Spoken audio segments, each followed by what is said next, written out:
Parkinson and Alzheimer's. See, there are common platform between them. Both diseases are known as a neurodegenerative disease. Neurodegenerative disease of CNS. Okay, so it is neurodegenerative disorders of CNS. That means in both the cases, some part of the brain's neuron get destroyed, and that's why the disease comes into the role. So what are the difference between these two, Parkinson and Alzheimer's? The Parkinson disease is characterized by motor incoordination. Parkinson is characterized by motor incoordination, okay, in a large way. But in Alzheimer's, the major impact is not the movement or the motor function. It is all about the memory, known as loss of memory, known as dementia. Okay, so dementia is very predominant in Alzheimer's, and in Parkinson is motor incoordination. So how can we define the Parkinson? The Parkinson disease are characterized by mainly due to cell death in brain's basal ganglia. If you remember our earlier video on CNS, please refer if you do not have seen those videos. In CNS we have mentioned the basal ganglia play a very important role. So in Parkinson, up to 70% dopaminergic neuron present in basal ganglia get destroyed. Okay, and you have a basal ganglia, the part like from one part the neuron is going to the corpus stratum. Basal ganglia, one of the part is known as substantia nigra. Okay, and some of the neuron going to the mesolimbic area with a gateway, that is ventral tegmental area, which is I've already discussed in my CNS basic video. Now in Parkinson there are 70% dopaminergic neuron of substantia nigra, especially pars compacta. The area pars compacta, okay, which is innervating the corpus stratum, is getting destroyed. Okay, and these neurons of pars compacta projected towards the corpus stratum and releases dopamine. So from here the neuron, the dopamine gets released, and in corpus stratum there is a D2 receptor present. So dopamine acts on D2 receptor and it inhibits the release of acetylcholine, and hence it controls the release of acetylcholine from the brain. And acetylcholine is responsible for motor coordination, that is movement. So that's why dopaminergic neuron is able to control the motor function in our body. Now the cause of destroying the dopaminergic neuron is idiopathic, that is unknown.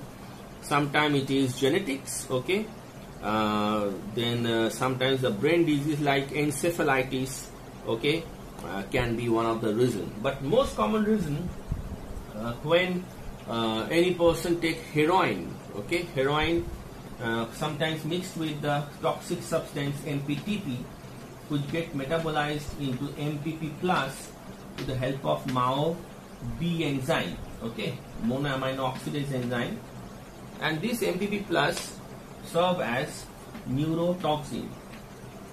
This neurotoxin can destroy the dopaminergic neuron of substantia nigra.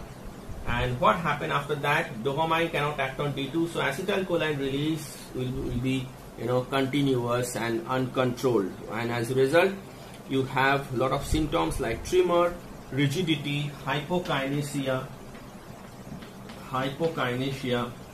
Okay, kinesia means movement, so less movement. Then akinesia, loss of voluntary movement. Then third eye dyskinesia, one very important features of Parkinson, third eye dyskinesia. What does this mean?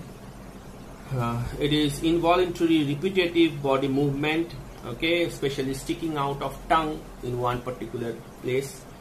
that is symptoms, and in an advanced stage and after later stage it may precipitate dementia and depression, but not in the latest, not in a beginning stage. Okay, so that's the difference. Now what are the diagnostics? The presence of Lewy bodies is a characteristic diagnostic marker of Parkinson. What is Lewy bodies? Accumulation of protein alpha-synuclein. Okay, this is an accumulation of this protein takes place because this protein loses its solubility, which is coming from the conformation. And remember, in our brain, the conformation of protein is regulated by one special type of protein known as chaperone. Okay, so chaperone is the one which regulates the conformation.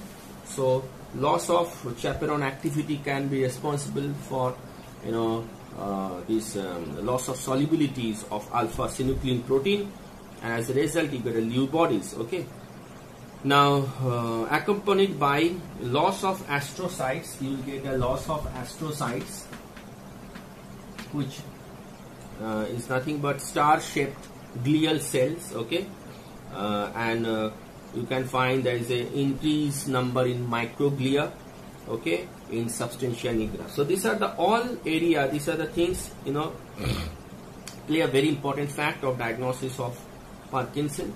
Now Alzheimer's, when Alzheimer's come, Alzheimer's is more responsible by this cerebral ischemic disease or cerebral ischemia, right?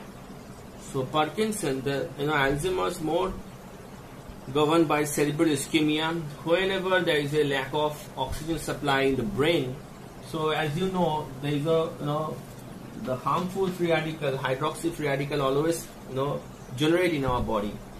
Now if it is combined with nitric oxide, okay, which is present in a neurotransmitter, which is present in the brain, okay, they form a peroxynitrile free radical, okay, peroxynitrile free radical, which can damage the various parts